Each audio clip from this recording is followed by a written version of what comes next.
Donc, bonjour à vous deux. Moi, Bonjour. bonjour. Moi, mon nom, c'est Inès Zongo et je suis la fondatrice de Futur Toi. Pourquoi Futur Toi? C'est la meilleure version de soi-même qu'on choisit d'incarner.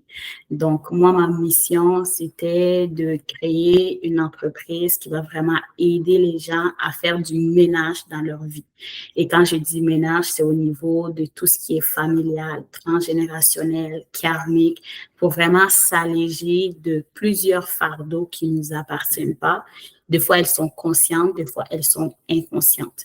Donc, mon bagage, c'est que j'ai étudié en éducation spécialisée, j'ai étudié en cinéma et communication, j'ai étudié en démarrage d'entreprise parce que je me suis cherchée quand même très longtemps. J'ai cherché quelque chose qui allait me passionner. Donc, tout ce qui est vraiment relation d'aide, c'est quelque chose qui m'a toujours attirée.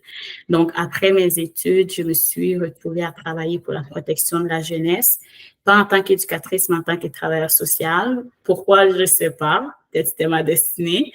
Donc, je me suis retrouvée à accompagner des parents, des enfants, à me présenter au tribunal, tenir de dossiers. Donc, j'ai pas étudié là, mais c'est ce que j'ai fait. Donc, j'ai vraiment appris sur le tas. J'apprends beaucoup sur le tas. Donc, je suis autodidacte aussi, multipotentielle. Donc, le fait de travailler avec justement les enfants, les ados, les parents, je voyais qu'on était juste des feux. C'était pas profond pour moi. Et du coup, je me suis retournée vers le côté spirituel qui faisait beaucoup plus de sens pour moi. Parce que, ben, on va dire par je ne sais quelle grâce, ben, j'ai certains dons holistiques ou spirituels, si on peut dire ça comme ça, qui m'a au début permis d'aller chercher des mémoires de vie antérieure que j'ai au début commencé par moi-même. Et par la suite, ben, je commençais à tirer les cartes à d'autres personnes que je connaissais pas. Deux fois, ben, je pouvais juste lire les yeux sur une photo. Je regardais, OK, qu'est-ce que ton âme essaie de me dire? Et du coup, ben, j'avais des messages que je ne connais pas la personne d'hier ni d'aujourd'hui et j'étais capable de dire certains traumas, blessures que la personne a vécues dans son enfance ou des choses que la personne vivait actuellement mais qui ne savait pas d'où ça venait. Et c'est ça qui m'a amené à me poser des questions. OK, ça vient de où? Comment je sais ça? J'étais vraiment tout mélangé dans moi-même. Et c'est par la suite que j'ai commencé à faire des lectures de vie antérieure par-ci, par-là. Et ben, j'ai commencé à attirer beaucoup de personnes qui étaient intéressées par ça. Et par la suite, il y a une autre porte qui s'est ouverte qui est vraiment les mémoires transgénérationnelles qui permettaient d'aller voir, OK, qu'est-ce que la personne a hérité de la lignée maternelle, paternelle, OK, d'où ça vient. Deux fois, c'est des blessures. Pour chaque personne, ça dépend de c'est quoi. Donc, du coup, c'est là que j'ai vu que, bon, c'était quelque chose qui faisait beaucoup de sens pour moi. Et aussi, les gens qui venaient vers moi, ça faisait aussi beaucoup de sens pour eux. Donc, c'est là où je me suis dit, bon, je vais me concentrer un peu plus sur ça. Donc, je faisais le même travail spirituellement et concrètement dans la vraie vie. Donc, je travaillais sur les deux balances, sauf que le côté spirituel me parlait beaucoup plus. Parce que pour moi, ça me permettait d'aller chercher le bobo et aussi d'accompagner la personne à aller guérir le bobo. Quand je dis guérir, c'est vraiment trouver un sens beaucoup plus profond, le faire remonter au conscient et laisser partir l'énergie. Donc, par des soins énergétiques aussi, où je vais accompagner la personne à aller libérer l'énergie, la mémoire. Donc, c'est vraiment un processus qui peut être un peu complexe, mais dès qu'on le comprend, ça devient plus automatique ou c'est plus facile de le faire par soi-même. Donc, moi, dans mon approche, je préfère apprendre aux gens comment aller chercher leur propre mémoire, comment les guérir, comment les libérer, les guider et aussi les permettre de le faire pour que plus tard, ces personnes-là puissent être autonomes et indépendantes pour travailler sur leur propre énergie, leur propre mémoire et aussi leurs enfants, leurs proches. Parce que pour moi, ça fait beaucoup plus de sens comme ça que de le faire à chaque fois avec toi et qu'à un moment donné, ben, tu deviens dépendant de moi pour continuer ton processus. Donc, c'est à peu près ça. Est-ce que vous avez des questions pour le moment? Ça va? Ça va, ouais, c'est clair. OK, parfait. Donc, comment expliquer la mémoire transgénérationnelle? Pour moi, la mémoire transgénérationnelle, c'est des mémoires on hérite de nos familles, donc nos parents, mère et père, donc eux aussi ont hérité. Donc, ça fait comme une accumulation d'énergie. Je le compare toujours à un disque dur d'ordinateur. Donc, dans notre propre disque dur, dans notre propre ordinateur, on a les mémoires de notre âme. Pour ceux qui croient à la réincarnation, c'est ce que votre âme a vécu au fur de ses incarnations. C'est ses mémoires propres à elle. Sauf que lorsqu'on vient de nos deux parents, on va hériter de certaines mémoires de nos parents, de notre mère, et de certaines mémoires de notre père. Et les mémoires qui sont dans nos deux parents appartiennent aussi à leurs parents, et ainsi de suite. Donc, on se retrouve avec plein d'énergie, plein d'informations dans notre champ énergétique, dans notre ADN, dans notre corps, qu'on ne comprend pas toujours. Donc, souvent, on va voir dans une famille une répétition de chemin où tout le monde répète la même chose. Sur le plan professionnel, ils vont faire les mêmes types de choix. Sur le plan amoureux, les mêmes types de traumas, de choix, de blessures. Et même sur le plan financier aussi, on va voir à peu près les mêmes types de chemins. Et souvent, il y a d'autres qui vont s'en sortir, qui vont prendre des décisions, qui vont prendre une autre direction. Et souvent, inconsciemment, il y a d'autres qui vont dire, moi, je ne veux jamais faire ça, je ne veux jamais devenir comme ça, et qui vont aller à l'opposé, mais qui vont finir quand même par le faire. Donc, quand on prend conscience de ces chemins-là, on arrive tranquillement à faire la paix avec ça, à se donner la permission surtout d'essayer quelque chose de nouveau. Mais si on ne le comprend pas, souvent les gens vont se battre contre ces énergies. Donc, ils vont construire une vie où ils sont en train de lutter pour tout et pour tout.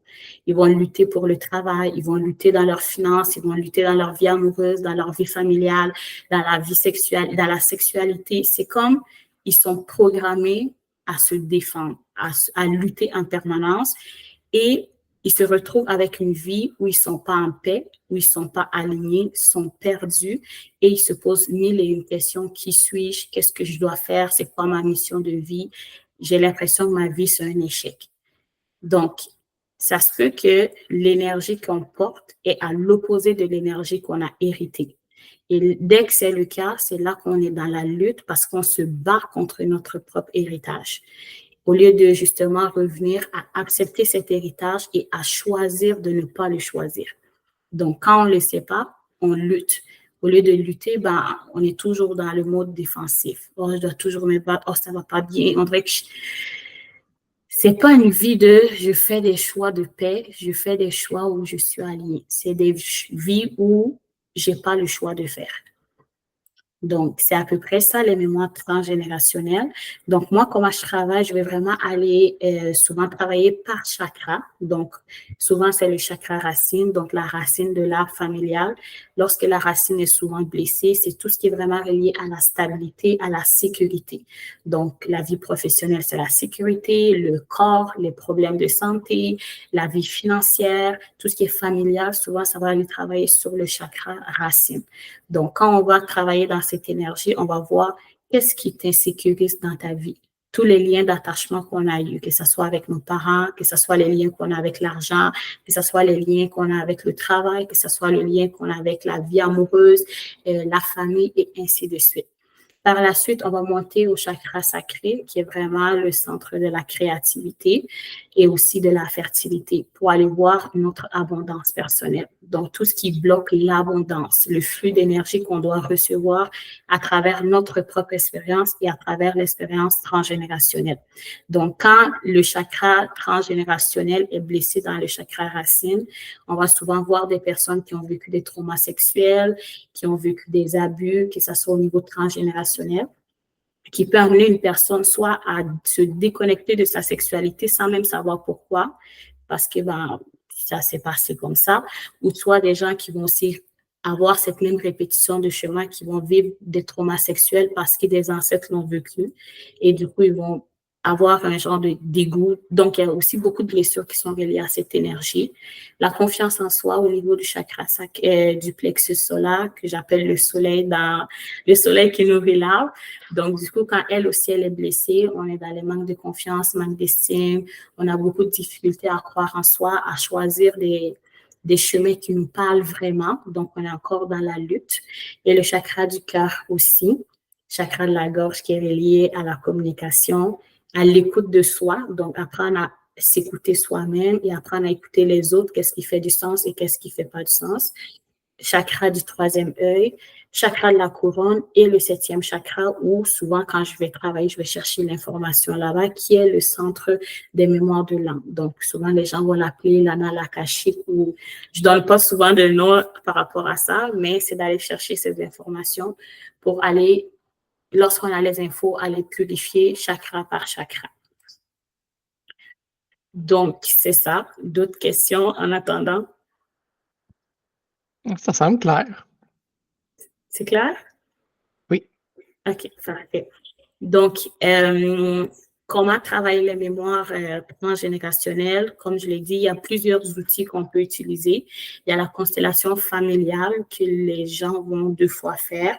Il y a une série aussi sur Netflix, là, Le chemin de l'Olivier, dont plusieurs m'ont parlé. J'ai commencé à le regarder. Au début, je ne savais pas c'était quoi. Donc, la constellation familiale, c'est à travers ce film-là que je le découvre parce que moi, la manière où j'ai commencé cette approche, c'est vraiment par moi-même. C'est des choses qui venaient à moi tout naturellement. J'ai pas appris quelque part pour le connaître. C'est après, je me dis, ah ben, OK, ça c'est venu, puis là, je vois que ça existe vraiment. Et c'est là que ça m'a comme confirmé plusieurs choses par rapport à ces capacités que j'ai.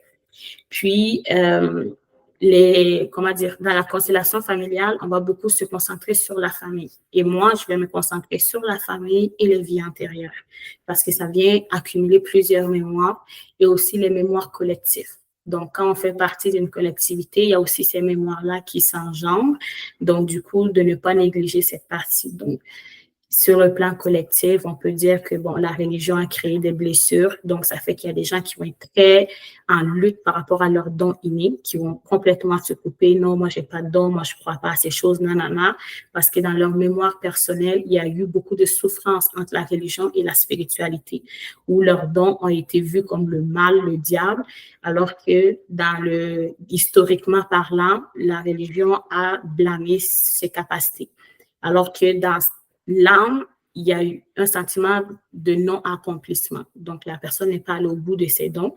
Donc, du coup, souvent, ça va venir créer un conflit entre ce que je crois moi-même et qui fait du sens et ce que les autres pensent que ça fait du sens au niveau spirituel, religieux. Donc, souvent, il y a beaucoup de gens qui sont blessés dans leurs dons et qui vont vraiment s'en déconnecter.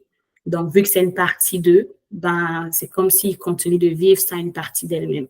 Donc, il faut reconstruire ou il faut reconnecter cette partie à la personne un peu plus dans la douceur pour que la personne puisse réapprendre à accepter, à aimer, à pardonner son don et à se reconnecter à elle-même. Question? Je veux juste m'assurer de le noter comme il faut parce que je trouve ça intéressant.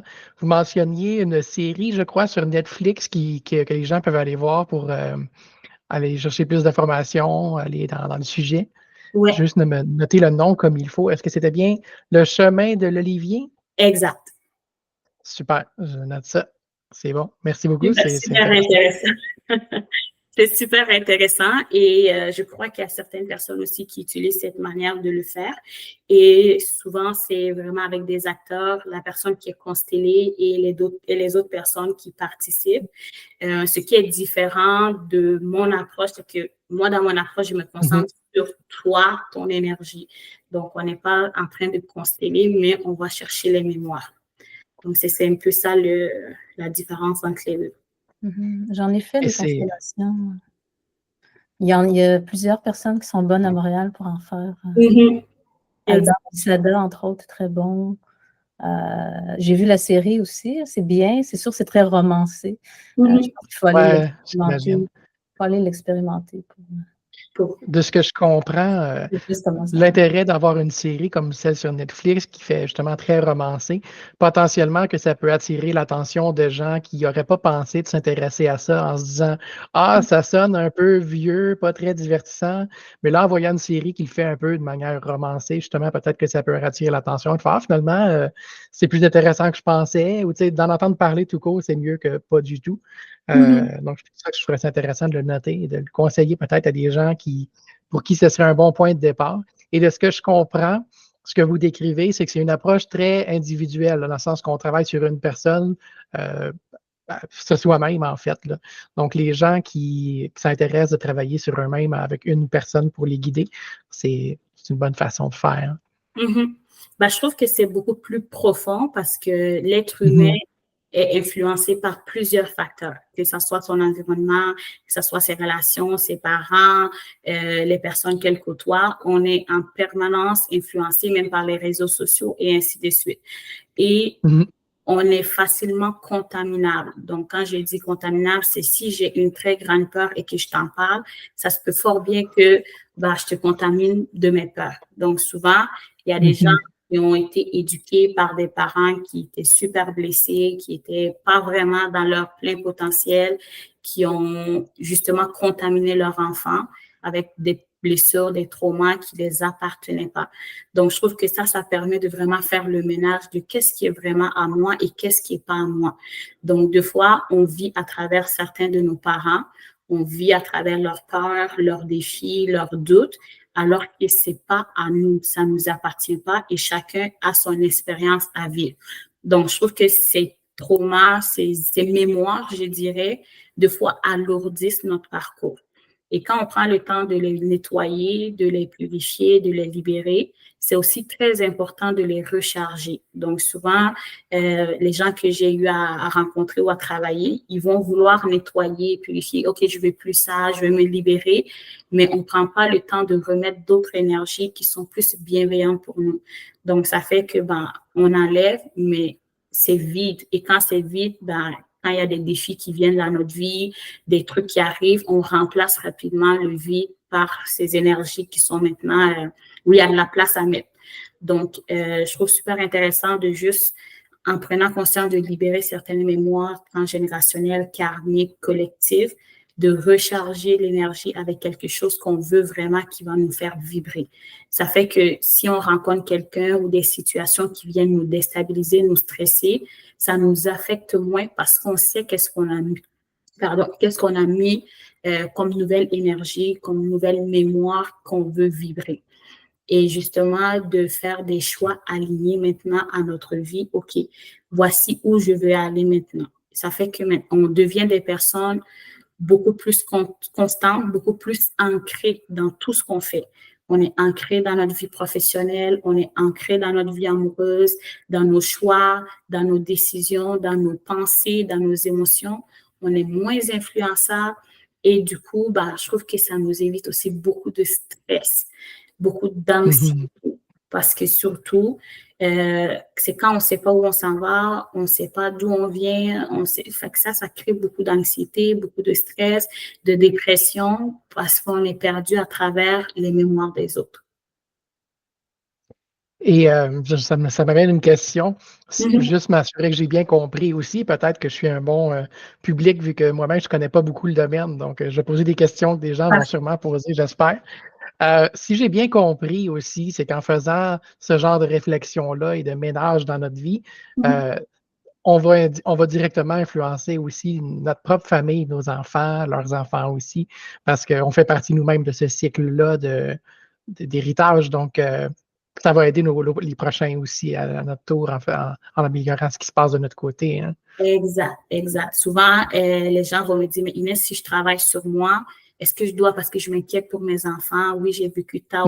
Parce qu'après la lecture d'âme, la lecture transgénérationnelle, c'est sûr que je suis pas dans la vie de la personne. Je connais pas son parcours, je sais pas qu'est-ce qu'elle a vécu. Et quand je sors des choses que la personne pensait que personne ne le saura, parce que c'est des secrets de famille, parce que c'est des choses qu'elle a vécues, c'est très, très intime. Donc, du coup, le fait de ressortir des choses intimes comme ça, les personnes se disent, est-ce que si toi, tu as réussi à avoir accès à ces infos, est-ce que ça veut dire que mes enfants vont hériter de ça? Donc, souvent, c'est ça l'inquiétude que je vais voir souvent chez les mères, beaucoup plus, est-ce que mon enfant va hériter de ça? Parce que je commence à voir que, il ressemble beaucoup plus à son père, il fait les mêmes choses.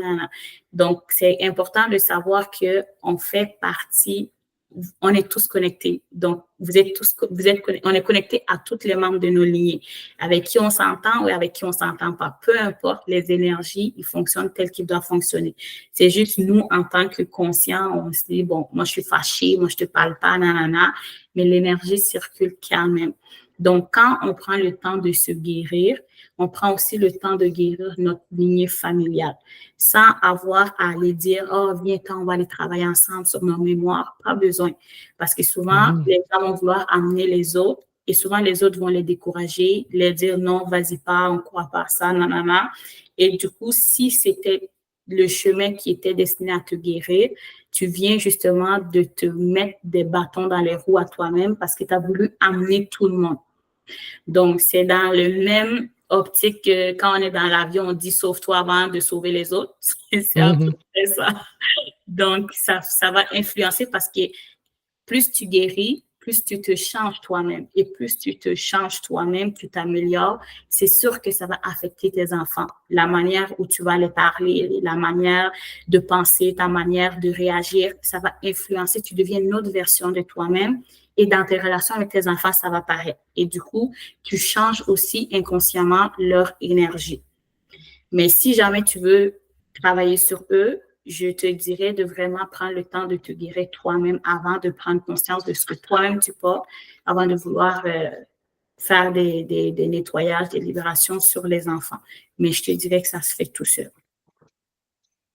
Et de ce que j'en comprends aussi, c'est un travail personnel, là. Donc, c'est le genre de choses où on n'a pas nécessairement besoin de convaincre les gens autour de soi de « Ah, je fais ça », donc de justifier nos choix.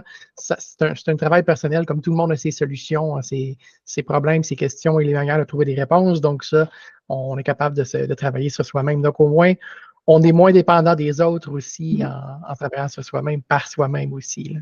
Exact. C'est exactement ça. Donc, du coup, on prend le temps de se guérir en se libérant de certaines choses qui sont dans la famille. Donc, si tu vas chercher la famille même qui est blessée, on s'entend que c'est encore une équipe de blessés qui s'en vont dans la même direction. Donc, je dirais que c'est un chemin qui se fait quand même tout seul. Et du coup, ben, ça permet à plusieurs personnes de découvrir d'où elles viennent. Donc, c'est quoi leur héritage, c'est quoi leur bagage. L'intuition se développe encore plus. Puis, tu sais, depuis que j'ai commencé, j'ai vu tellement de changements chez des personnes que je me suis dit, bah, même moi, au début, quand j'accompagne ces personnes, je trouvais que c'était des personnes qui étaient beaucoup dans la souffrance. Et maintenant, les voir en train de se réaliser, c'est comme une énergie complètement différente. Mais il fallait, ça prend du courage de dire, OK, j'avance. Et aussi, lorsqu'on découvre des choses par rapport à nous, par rapport à notre famille, de ne pas être dans le jugement, de juste accepter la chose, la pardonner, la libérer et se donner le droit de refaire autre chose. Donc, c'est pas vraiment une approche où on vient se battre contre les énergies de la famille. Ah, pourquoi telle personne a fait ça et que là, ça devient un karma, on doit... Non, moi, je suis pas dans la lutte. C'est vraiment une approche plus douce que j'aborde. Donc, ça nous permet d'être plus empathiques envers nous-mêmes, de nous aimer plus, parce que plus on s'aime, plus on envoie cette énergie dans notre lignée, dans notre famille. Et on n'est pas obligé de parler à tout le monde pour que ça fonctionne. C'est juste avec soi-même. Ça me fait penser à la question, en général, combien de temps ça peut durer avec les gens en général, des sessions de travail comme ça? Je dirais en général, minimum à peu près 6 mois. Parce que c'est vraiment un travail assez profond. J'ai deux types de personnes. Il y a des personnes qui vont juste faire la lecture de l'âme. Ça, je le faisais, mais maintenant, je commence à mettre plus mon énergie pour mes accompagnements. Donc, la lecture de l'âme, ça me permettait d'aller chercher les blocages de la personne. Donc, je sors le plus d'informations possible dans presque tous les domaines. On s'entend que c'est beaucoup d'informations. Et la personne, elle s'en va avec ça. Mais ce que je vois, c'est que la personne va revenir très souvent. Donc, soit aux 2 semaines, soit aux semaines. Mais la personne va pas prendre un accompagnement parce que, peut-être qu'il se dit c'est moins cher que je vienne à chaque fois prendre un rendez-vous et ainsi de suite. Moi, ça me dérange pas. Sauf qu'au bout de la ligne, ça revient plus cher et l'accompagnement n'est pas constant. Mais la personne revient souvent, ah, Inès, est-ce qu'on peut se parler? Donc, on est plus dans éteindre des petits feux que de guérir. Ça, c'est différent. Donc, l'accompagnement, c'est qu'on va aller chercher les énergies. Ce qui sort le plus, on va essayer de les guérir avant. Donc, c'est une étape à la fois. On se donne un plan, OK, pendant 1 mois, pendant 2 mois, on va juste se concentrer sur l'aspect amoureux. Parce que dans l'énergie, dans l'égrégore familial de tes liens et de toi-même, la vie amoureuse, elle est très complexe. Les choix, les énergies, comment ça finit, c'est pas vraiment ce qui est le plus positif pour toi. Donc, ça fait que la personne, sa vibration, elle baisse à cause de sa vie amoureuse. Même si sa vie professionnelle, c'est pas tant le top, ni financier, on ressent que c'est la vie amoureuse qui dérange le plus. Donc, on va beaucoup plus se concentrer sur la vie amoureuse. Donc, moi, je vais vraiment plus avec l'urgence du moment. Et avec la vie amoureuse, souvent, on va se retrouver avec la vie professionnelle. C'est comme tous presque liés. Donc, on va vraiment une étape à la fois, on travaille dessus, on guérit, on libère. Mais ça peut aller minimum de 6 mois à 1 an, à 2 ans, à 3 ans, vraiment de se laisser le temps parce qu'au fur et à mesure où on ouvre des portes, il y a d'autres petites portes qui s'ouvrent et ainsi de suite. On pense qu'on a atteint, mais non, il y a une autre porte qui vient s'ouvrir encore. Et c'est vraiment magnifique le processus parce que tu deviens une autre personne que tu ne pensais pas être. Donc, c'est comme des changements radicaux. Et là, tu te dis, j'ai jamais pensé que je pouvais réaliser ça dans ma vie, mais que tu vois que tu es en train vraiment de réaliser alors qu'il y a des années, tu avais l'impression de tourner en rond. Donc, tout ce qui te faisait tourner en rond, c'est ça qu'on prend conscience et on libère. Et le fait d'en prendre conscience, c'est que lorsqu'on se retrouve à faire les mêmes choix, on s'arrête un instant, on dit, OK, j'ai déjà fait ce genre de choix, j'ai déjà agi comme ça, j'ai déjà eu ces pensées. Au lieu de foncer par la peur, on s'arrête, on regarde qu'est-ce qui nous fait peur et on change de direction. Ou on prend les mêmes décisions, mais en étant beaucoup plus consciente. Donc, ça fait qu'on ne pense pas qu'on subit notre vie, mais qu'on fait des choix qui nous amènent à faire notre vie. C'est très intéressant et je me prends encore un exemple, mais moi, je suis conscient d'une chose, c'est que je serais du genre à facilement être distrait et à comparer. Ah, est-ce que telle chose qu'on parle, ça me fait penser à un autre sujet, comme par exemple, j'ai moi-même fait une formation en travail social, une technique, et ça me fait penser à beaucoup de choses que je trouve intéressantes. Et est-ce que ça arrive souvent que les gens comparent un peu les techniques ou les travaux qui se fait à d'autres choses qu'ils ont vécues ou d'autres choses qu'ils connaissent? Et est-ce que c'est un problème en général ou ça peut servir d'outil justement pour faire comprendre des choses? Je dirais que moi, dans mon approche, j'essaie d'utiliser tout. Je ne suis pas juste basée sur le côté spirituel, holistique, parce que j'essaie de faire comprendre à la personne son processus de pensée. Donc, pensée, émotion, comportement. Donc, ça, c'est vraiment dans le domaine psychologique aussi. Et, j'essaie d'amener le plus d'outils pour que la personne puisse s'auto-comprendre elle-même et s'auto-guérir elle-même. Donc, le côté spirituel, holistique, c'est une partie de nous-mêmes. Donc, c'est une dimension qui est présente. Le côté spirituel, le côté psychologique, c'est une dimension. Le côté émotionnel, c'est une autre dimension. Le côté physique, c'est une autre dimension. Donc, j'essaie vraiment de diviser les dimensions pour que la personne puisse justement en prendre conscience. Donc, quand on travaille, par exemple, sur la vie amoureuse, on va aller travailler sur les croyances qu'on a. Qu'est-ce qu'on a comme croyances? Qu'est-ce qu'on a appris comme croyances? Qu'est-ce qu'on a observé dans notre environnement comme croyances? Qu'est-ce que les réseaux sociaux, qu'est-ce qu'on croit nous-mêmes? Est-ce que ces croyances sont vraiment vraies? Est-ce que ces croyances sont vraiment alignées? D'où elles viennent? Est-ce que c'est par la religion? Est-ce que c'est par la culture? Donc, d'aller vraiment décortiquer. Les émotions qu'on ressent, elles viennent de où? Est-ce qu'on est capable de fois, on dit, oh, je suis en colère. Mais la colère, c'est un message. Qu'est-ce que je dois comprendre à travers ma colère? J'ai pas mis mes limites, je me suis pas respectée et j'ai dépassé mes limites. Là, ma colère vient de me dire, regarde, qu'est-ce que tu es en train de faire? Le feu est en train de brûler à nous. Donc, du coup, c'est d'apprendre à dire, OK, ma colère, elle n'est pas négative, c'est juste que je suis en train de vivre de l'injustice. Donc, dès qu'on comprend ça, on arrive à accepter cette colère en disant, regarde, merci de m'avoir fait comprendre à moi-même que cette situation n'était pas acceptable et de le régler. Mais quand on ne le règle pas et qu'on l'accumule, c'est là que ça devient problématique parce qu'on a l'impression que personne ne nous respecte. Donc, l'effet miroir, on va attirer des personnes qui vont nous mettre constamment en colère parce que nous-mêmes, on ne se respecte pas. Alors, les autres ne vont pas nous respecter. Donc, que ça soit la joie, il y a des gens qui ont des croyances que quand tout va bien, c'est que tout va finir par aller mal. Ça, c'est une croyance. Et si tu y crois, ça va se passer. C'est comme de comprendre que ben, le fait que tu penses que si tout va bien, ça va mal aller, tu commences à te synchroniser toi-même à ce que quelque chose de mal arrive. Donc, dans tes comportements, tu vas commencer à avoir des comportements inconscients pour que les choses commencent à mal aller. Et après, tu vas dire, bon, c'est la vie m'aime pas, nanana, si les choses vont jamais bien, mais tu t'es auto-synchronisé à ce que les choses soient comme ça. Donc, c'est d'aller déprogrammer ces pensées qu'on a, l'émotion qu'on ressent et le comportement qu'on choisit d'avoir. Donc, moi, c'est vraiment sur multiples dimensions. Et si jamais la personne n'est pas trop dans le côté spirituel, ben, on va aller essayer de voir d'autres dimensions qui font du sens.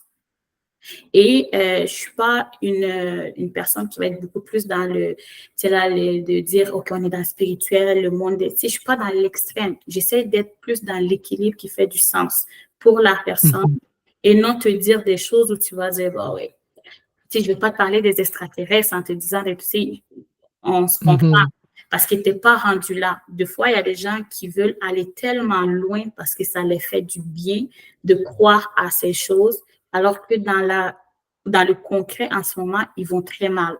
Donc, c'est d'aller t'équilibrer dans ton maintenant pour que si tu veux croire à autre chose qui sont beaucoup plus poussées, que tu sois au moins ancré. Parce que souvent, c'est une forme de fuite. On fuit aussi souvent par la spiritualité parce qu'on se rassure en disant, c'est mieux quelque chose encore plus loin que cette vie que je suis en train de mener. Donc, c'est comme une forme de rejet de la vie. Donc, c'est d'amener la personne à dire, bon, arrête de fuir ta vie, arrête de rejeter ta vie. On se ramène ici, on se ancre et on essaie de travailler sur soi. Et si tu veux croire à ces choses, au moins tu seras assez ancré pour faire la part des choses. C'est très intéressant et ça me fait poser j'ai tout le temps des questions, moi. Je pense que c'est ma dernière. Est-ce que vous offrez des rencontres en personne ou est-ce que c'est en virtuel ou les deux? Pour l'instant, c'est en virtuel, mais idéalement, j'aimerais vraiment l'offrir en personne sur la rive sud de Montréal. Donc, je verrai avec le temps. Montérégie. Oui, exact, Montérégie. En ce moment, je travaille, j'ai deux approches, individuelles et en groupe. L'effet de groupe est beaucoup plus intéressant parce que ça permet aussi d'échanger avec d'autres personnes, de poser des questions que d'autres n'ont pas peut-être comprises. Donc, quand j'accompagne en groupe, c'est qu'on va aller faire, je vais montrer aux gens comment lire leur propre énergie. Donc, il y a c'est comme une approche formation, pratique, théorique. C'est vraiment du coup, parce que je préfère donner le plus pour que tu puisses t'en sortir et que dans 6 mois, dans 1 an, tu puisses savoir la base de comment toi-même prendre soin de toi pour ne pas être toujours dans la dépendance de l'autre personne, mais ça reste que je suis toujours accessible, je suis toujours disponible pour les questions, les textos, les sites. Pour moi, c'est un cadeau à s'offrir à soi-même parce que moi-même, ça a changé ma vie. Et les personnes que j'ai eu à accompagner aussi, je vois leur évolution, je suis capable de leur dire, tu viens de là, voici où tu es. Alors que dans mon travail que je faisais, je ne pouvais pas voir ça, je ne pouvais pas voir le résultat. C'était juste les petits feux. OK, bon, on était. Mais là, je peux dire qu'à travers ça, pour moi-même, voir le résultat de mes clients, c'est le plus beau cadeau que je peux ressentir parce que c'est puissant et de les voir épanouis, heureux, ça fait du sens. Ça fait du sens. Je trouve ça bien, parce que vous me semblez très approchable comme personne. Donc, on s'entend, l'une des premières choses que j'ai réalisées moi-même en consultant pour moi-même ou pendant mes études, c'était que, pour commencer, bon, la plupart du travail se fait, comme vous dites, par soi-même. On fait le travail sur soi-même, par nous-mêmes. Mais aussi, c'est que c'est drôle à dire, mais ça se magasine aussi de trouver quelqu'un avec qui on est confortable, avec qui ça se fait bien. Et des fois, on essaye une fois et on est découragé en se disant ah, ça marche pas, donc j'arrête, j'essaye plus. Donc, d'au moins se donner la chance et de se dire ben, si ça marche pas la première fois, ça veut pas dire qu'il n'y a rien à faire. Peut-être d'essayer avec quelqu'un d'autre, puis on va trouver quelqu'un avec qui on est à l'aise et ça peut être vous. Donc, ça vaut le coup de se donner la chance. Exact. Puis je trouve que c'est déjà très pertinent ce que vous dites parce que même à mes abonnés et tout, c'est ce que je les dis toujours. J'ai dit peut-être qu'aujourd'hui, je suis juste venue te porter un message, mais je suis pas la bonne personne pour t'accompagner dans ton processus. Donc, je les amène toujours à réfléchir comment tu te sens avec moi. Je veux pas que tu viennes parce que tu veux que je sauve ta vie ou des trucs comme ça. C'est pas ce qui va te nourrir et c'est pas ce qui va me nourrir. Et pour moi, c'est pas une question d'argent. C'est une question de qu'est-ce qu'on peut faire ensemble pour le processus. Si déjà le fait, au début, j'ai commencé à faire les lectures d'âme, oui, c'était rentable, mais je sentais pas que ça me faisait vibrer. Et du coup, j'ai arrêté. Parce que pour moi, le fait de me sentir bien et de voir l'autre personne recevoir cette même belle énergie, c'est ça qui me fait vibrer. Pour moi, l'argent, c'est une récompense à travers tout ça, mais c'est l'évolution, le processus. Donc, peut-être que je suis bizarre dans mon approche, mais je préfère une personne qui va avoir hâte qu'on se parle, qui va être bien ou qui va être juste là. J'ai déjà eu des personnes, on dirait qu'ils sont fâchés d'être là. C'est comme, oh, bonjour, je vais juste une... Moi, je suis comme, OK, tu vois que leur énergie, elle est négative, elles sont pas bien. J'ai dit, mais pourquoi tu es là? Si peut-être je suis pas la bonne personne pour t'accompagner, peut-être que t'es pas non plus la bonne cliente pour moi, parce que souvent, ces personnes-là, soit qu'ils vont alourdir mon énergie après et que je me sens pas bien, et ça fait que, bon, prochaine fois qu'ils vont essayer, moi-même, il va y avoir des blocages. C'est comme ça fonctionne pas. Et moi, je suis à l'écoute de mon ressenti, de, OK, cette cliente-là, elle me brûle mon énergie et je vais pas la prendre. J'ai là peut-être 10 ans comme entrepreneur, mais mon bien-être et le bien-être de mon client, c'est ça qui passe à travers tout. Je veux pas que tu sois forcé à travailler avec moi ou que moi, je sois forcée à travailler avec toi parce qu'on va pas dans la bonne direction. Ça va être vide, tu n'auras pas de... C'est pas une bonne énergie nourrissante pour nos 2 ans. Donc, pour moi, j'ai choisi, pas que j'ai choisi, mais je veux m'assurer qu'on soit tous les deux bien dans le processus de travail. Super. Ouais. D'autres questions? Martha, est-ce que tu avais des questions? Ça va, je suis d'accord avec tout ce que tu dis. Je suis aussi praticienne en énergétique, fait que tout ce que tu dis, ça fait du sens pour moi. OK. Juste curieuse des techniques, en fait, que tu dis. OK. J'attends au bout de ma chaise. OK. Il n'y a pas de problème. Donc, c'est ça. D'autres questions? Ça va être bon, moi, c'est clair. C'est clair? OK. Oui. Pour moi aussi, je trouve que, je ne sais pas si j'ai oublié certaines choses par rapport à la guérison transgénérationnelle, mais je dirais que c'est important parce qu'on peut guérir plusieurs domaines de notre vie à travers ce processus. Moi, ce que j'ai réalisé par mon parcours, je vais parler pour moi, je vais peut-être donner quelques exemples de certaines consultations que j'ai eu à faire. Moi, ce que j'ai réalisé, c'est que en étant, on dit souvent, je suis dans le syndrome du sauveur, c'est que juste le fait de porter la mémoire du syndrome du sauveur, tous les choix qu'on va faire dans notre vie vont nous amener à vouloir sauver des gens. Donc, si on est dans le syndrome du sauveur, on va vouloir sauver dans notre vie professionnelle. Donc, ça veut dire qu'on va être dirigé par des carrières ou des emplois qui sont menés à sauver les gens, à aider les gens qui sont dans une très grande détresse parce qu'on choisit de sauver. Et dans notre vie amoureuse, on va être attiré par des personnes souvent très blessées qui ont besoin d'être sauvées. Dans nos relations amicaux, on va être attiré par des personnes qui sont dans la souffrance, qui ont besoin d'être sauvées encore.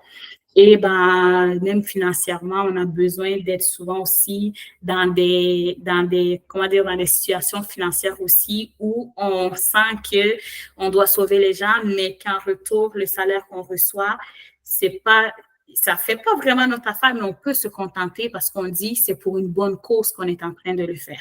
Donc, souvent, on fait des choix. C'est juste une énergie de vouloir sauver. Et du coup, si on sauve, c'est qu'il y a un bourreau quelque part. Et ce bourreau-là, c'est qui?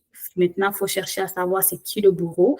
Et ben, quand on est dans cette énergie aussi, c'est qu'inconsciemment, on aurait voulu qu'on nous sauve. Donc, puisqu'on aurait voulu qu'on nous sauve, mais qu'on ne sait pas, quand souvent les gens, on se sauve une partie de nous, mais qu'on n'est vraiment pas sauvé, ça fait que ce n'est pas un choix de vie aligné parce qu'on ne sait pas est-ce que notre âme est vraiment venue pour faire ça. Mais là, vu qu'on est dans ce chemin-là, ou que dans notre famille, c'est ça qui a été valorisé, ben, on continue quelque chose qui est là. Donc, on continue à nourrir l'énergie de vouloir sauver les gens. Et ben, nous, quand on sauve, c'est qu'on est en train de baisser à l'énergie si personne ne nous sauve pas. Et souvent, ces gens-là, ils vont avoir l'impression d'être toujours tout seuls, de ne pas avoir de l'aide, de ne pas avoir du soutien. C'est parce qu'on s'est mis automatiquement dans cette position. Si on est la personne qui sauve, qui va nous sauver. On est déjà la personne c'est comme si on se met à la place de Dieu. Tu sais, qui sauve Dieu? Personne. Donc, du coup, c'est de prendre conscience. Exact.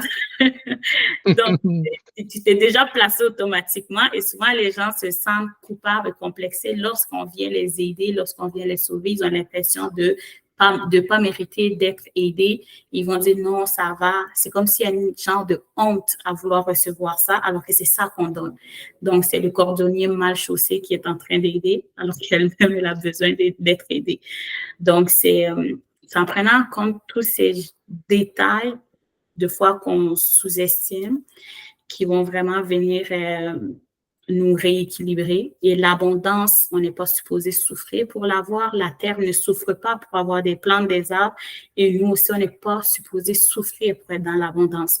C'est juste de rechanger notre manière de penser, de croire, de voir les choses pour être dans une abondance naturelle. Parce que là, on est dans la lutte, mais ce n'est pas de notre faute. C'est des choses qu'on a ramassées depuis plusieurs générations qu'on traîne. Puis de se donner aussi la permission de vivre autre chose, de se dire, OK, à travers tout ça, si je laisse ces choses-là de côté, je suis venue pour faire quoi? Et ça se peut qu'on ne sait même pas et qu'on n'a jamais expérimenté. Mais c'est de se donner la permission de dire, OK, tout ce que je connais, je l'ai déjà expérimenté. Je me laisse le droit d'essayer des choses que j'ai jamais vécues ou que personne dans ma lignée a jamais vécues. Donc, c'est une nouvelle porte qui s'ouvre. Ça peut faire peur, ça peut déstabiliser, ça peut être stressant, mais c'est là où tu vas savoir est-ce que je me fais vraiment confiance dans mes choix. Et quand on se fait confiance, on n'a pas besoin de la validation de qui que ce soit parce que les autres ne sont pas sur le même niveau. Et c'est là qu'on va travailler sur la comparaison négative. Parce que souvent, quand on est sur la bonne route pour nous-mêmes, pour notre âme, il y a les autres qui sont là à côté. Des fois, on les regarde, on les observe, on dit « Ah, cette personne… » C'est là maintenant qu'on commence à reculer en arrière au lieu d'avancer. Quand on se guérit de ces mémoires-là, on va souvent se sentir très seul. C'est une route de solitude, mais c'est une route qui peut en valoir la peine aussi.